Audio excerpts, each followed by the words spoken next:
శ్రీకాళహస్తి అధికారుల్లో కానరాని చిత్తశుద్ధి, రెవెన్యూ, దేవాదాయ శాఖల మధ్య సమన్వయ లోపం వెరసి శ్రీకాళహస్తి మాస్టర్ ప్లాన్ పనులు అటకెక్కాయి. శ్రీకాళహస్తీశ్వర ఆలయ అభివృద్ధికి భక్తులు భక్తిభావంతో సమర్పించిన కానుకలను మాస్టర్ ప్లాన్ అమలు పేరుతో సుమారు 100 కోట్లు భూసేకరణకు కేటాయించారు.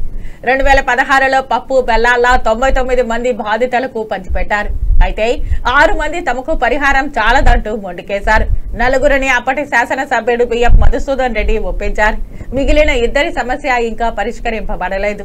దేవాదాయ, రెవెన్యూల మధ్య సమన్వయం లోపం శాపంగా మారింది. 2017లో తెలుగుదేశం హయాంలో మాస్టర్ ప్లాన్ కు ప్రణాళిక రూపకల్పన చేశారు. 5 ఏళ్లలో కమిటీ నియామకాల పేర కాలయాపన జరిగింది. ప్రస్తుతం మళ్లీ తెలుగుదేశం పార్టీ అధికారం చేపట్టింది. ఇప్పటికైనా ఈ ఫైల్ కు మోక్షం లభిస్తుందా వేచి చూడాలి. శ్రీకాళహస్తీశ్వర ఆలయంలో పరిసరాలను చక్కగా తీర్చిదిద్దడానికి రాబోయే 50 సంవత్సరాల పాటు వచ్చే భక్తులకు సదుపాయాల కల్పనకు 2017లో ప్రణాళిక రూపకల్పన చేశారు. మాస్టర్ ప్లాన్ పేరుతో ఆలయానికి సంబంధించిన నిధులు సుమారు 100 కోట్లతో 3.54 ఎకరాల స్థలాన్ని సేకరించారు.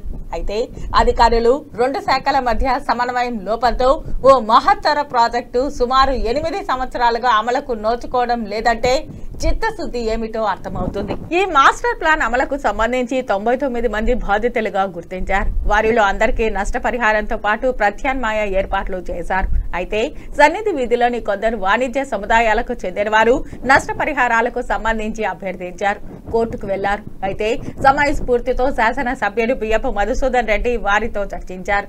పరిహారాలకు సంబంధించి పరిష్కరించారు. అయితే 2 లాడ్జీలకు సంబంధించిన అంశం పెండింగ్ లో ఉంది.